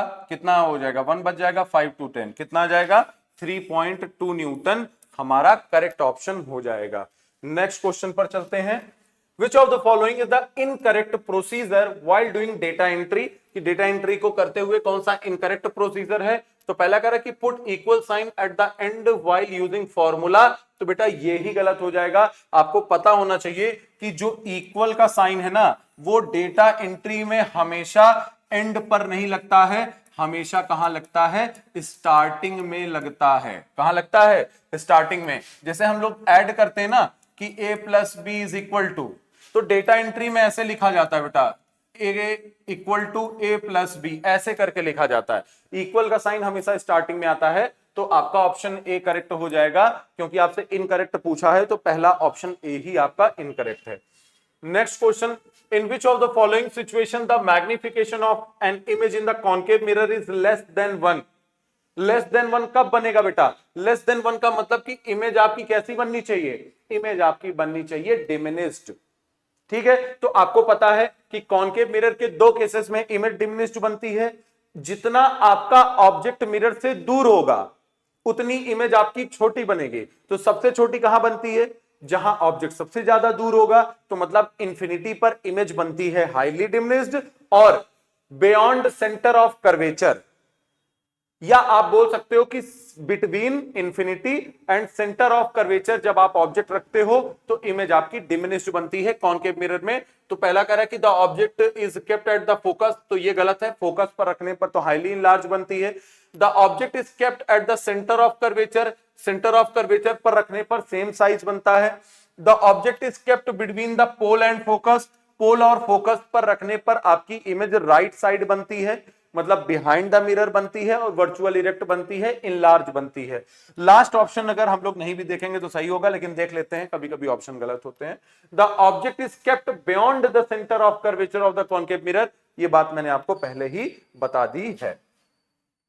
विच of the following statement is incorrect related to the action and reaction force, कि जो आपकी एक्शन और रिएक्शन फोर्स होती है उसके बारे में क्या है। तो कह रहा है कि बोथ फोर्स सेम मैग्नीट्यूड की होती है, एकदम सही बात है कि दोनों जितना भाई एक्शन करोगे उतना ही रिएक्शन मिलेगा। Both forces act on the same body, तो ये गलत है बेटा कि आपकी जो फोर्स होती है वो दो अलग अलग बॉडीज पर लगती है। ठीक है, जैसे मान लो एक थप्पड़ मैंने खींच के मारा तुम्हें, तो एक्शन मेरा हाथ कर रहा है, रिएक्शन तुम्हारे गाल पे हो रहा है, तो दो अलग अलग बॉडी है ना। मैं मान लो किसको मारूंगा कि एक्शन रिएक्शन सेम होगा, तो both forces act on the same body नहीं होगा, अपोजिट बॉडी होगा। ठीक है, अच्छा इसमें कई सारे option, both force act on different body, ये सही है। Both force have different magnitude, ठीक है, तो ये डिफरेंट मैग्नीट्यूड नहीं होता, सेम मैग्नीट्यूड होता है। आपसे इनकरेक्ट पूछ रहा है तो बी और डी आपका इनकरेक्ट हो जाएगा, तो यहां से ऑप्शन सी आपका राइट आंसर हो जाएगा। नेक्स्ट क्वेश्चन पर चलते हैं बेटा। After closing the key in which of the following group the bulb in the circuit will not glow, कि अगर हम सर्किट को क्या कर देते हैं, बंद कर देते हैं, तो कौन सा ग्लो नहीं करेगा। तो चलो ठीक है, ठीक है, after closing the key in which of the following group the bulb in the circuit will not glow. ठीक है, तो देखो आपने ये सर्किट एक बार K1 को बंद करो, फिर K2 को बंद करते हैं, फिर K3 को बंद करते हैं। तो जैसे ही आप K2 को बंद करोगे बेटा, यहां से जाएगा तो कुछ करंट यहां से ऐसे चला जाएगा, कुछ करंट इधर से पास करेगा, ये ग्लो करेगा, ये ग्लो करेगा, ये। ठीक है, अगर ये ओपन है तो ठीक है, नहीं तो दिक्कत होगी, फिर करंट यहां पर आ नहीं पाएगा। ये सर्किट भी बंद होना चाहिए। देखो K1 से करंट इधर से इस वाले टर्मिनल से दो ही तरीके से करंट जाएगा, एक ऊपर से ये वाली डायरेक्शन में, और किधर जाएगा, यहां पर पहुंचने के बाद करंट आपका एक आगे बढ़ जाएगा, एक नीचे बढ़ जाएगा। तो आगे बल्ब ग्लो करे तो ये वाला सर्किट भी क्लोज होना चाहिए और ये वाला सर्किट भी क्लोज होना चाहिए। ठीक है, और अगर इस वाले टर्मिनल को लेते हैं तो बेटा K1 भी बंद होना चाहिए। ठीक है, हम अगर K2 की बात करें, चलो अब K1 की बात K2 की बात करें, तो यहां से इस वाला, ये जो आपने बैटरी लगाई, सॉरी सेल लगाया है, यहां से करंट आएगा, एक इधर जाएगा, एक इधर जाएगा। ठीक है, ये इधर गया तो ये बंद होना चाहिए। अगर ये बंद नहीं हुआ, अगर ये बंद नहीं हुआ तो करंट आगे नहीं जा पाएगा, इस केस में इधर आना पड़ेगा। तो इस वाले के लिए K1 को भी बंद होना पड़ेगा, तब जाके करंट, और लास्ट में बेटा K2 को तो बंद होना ही पड़ेगा क्योंकि टर्मिनल निगेटिव में जाएगा कैसे। ठीक है, तो एक बात समझो कि अगर हम लोग K1 को यूज नहीं भी करते हैं, सिर्फ K2 और K3 को यूज करते हैं, तो यहां से I करंट आएगा, यहां पे I1 जाएगा, यहां पे I2 जाएगा। अब एक बात बताओ, I1 को छोड़ो, यहां से I2 गया, बल्ब को ग्लो किया, यहां आया और यहां से वापस निगेटिव टर्मिनल में चला गया। तो अगर हम लोग K1 को यूज में नहीं भी लेंगे तब भी आपका बल्ब ग्लो करेगा। ठीक है, तो आपका ऑप्शन बी यहां से करेक्ट हो जाएगा, K2 and K3। Next question पर चलते हैं। Power is equal to force into velocity, pressure का फॉर्मूला क्या होगा। तो पावर का फॉर्मूला फोर्स इंटू वेलोसिटी होता है बेटा, पता है। प्रेशर का क्या होता है, फोर्स अपॉन एरिया। भाई प्रेशर का फॉर्मूला फोर्स अपॉन एरिया, तो फोर्स क्या हो जाएगा, मास इंटू एक्सेलरेशन, जो ऑप्शन में दिया है उसके हिसाब से, और एरिया को तो एरिया बोल देंगे। ठीक है, तो ये आपका ऑप्शन नहीं होगा, ये आपका ऑप्शन गलत है, ये आपका ऑप्शन गलत है। मास इंटू कैपिटल ए, ये भी आपका गलत है। ठीक है, ये भी आपका गलत है। मास इंटू एक्सेलरेशन, ये तो गलत ही है। तो बेटा देखो इन दोनों इक्वेशन में ना मुझे लगता है कि ये जो कैपिटल ए इन्होंने दो बार लिख दिया है, यहां पर स्मॉल ए होना चाहिए था। मास इंटू एक्सेलरेशन के लिए स्मॉल ए यूज करते हैं, एरिया के लिए कैपिटल ए करते हैं, तो यहां पे मिस्टेक हो गई हम लोग से। ठीक है, तो यहां पे बाय मिस्टेक यहां पे स्मॉल ए होना चाहिए था, कैपिटल ए लिख दिया, तो ऑप्शन सी हमारे यहां से करेक्ट हो जाएगा। नेक्स्ट चलते हैं। An object is in linear motion, एक ऑब्जेक्ट लीनियर मोशन में है। If its mass is reduced by 50%, mass को रिड्यूस कर दिया 50%, and its velocity is increased by 4 times of its original velocity, then which of the following is the correct relation between the original momentum P1 and the final momentum P2। तो देखो बेटा P1 जो आपका initial momentum है वो तो मान लो mv हो गया, m1 v1 हो गया। ठीक है, ये हो गया आपका m1 v1। अब P2 निकाल लेते हैं। कह रहा है कि 50% कम हो गया, तो m1 का 50% कितना हो जाएगा, m1 बाई 2, 50% डिवाइड बाई 2। और क्या कह रहा है, velocity is increased by 4 times, मतलब पहले v1 थी तो अब कितनी हो गई, 4v1 हो गई। तो यहां से जब आप काटोगे तो ये 2 आ जाएगा, 1 आ जाएगा, तो आंसर आ जाएगा 2m1b1। P2 की वैल्यू कितनी आ गई, 2m1b1। तो एक बात बताओ बेटा, 2 को छोड़ दें तो m1b1 की जगह p1 लिख सकते हैं, m1b1 की जगह क्या लिख सकते हैं, p1 लिख सकते हैं। तो आपका जो P2 है, देखो P2 P2 P2 P2 is equal to 2p1, ये देखो ऑप्शन सी आपका करेक्ट हो जाएगा। P2 is equal to 2p1 आपका करेक्ट हो जाएगा।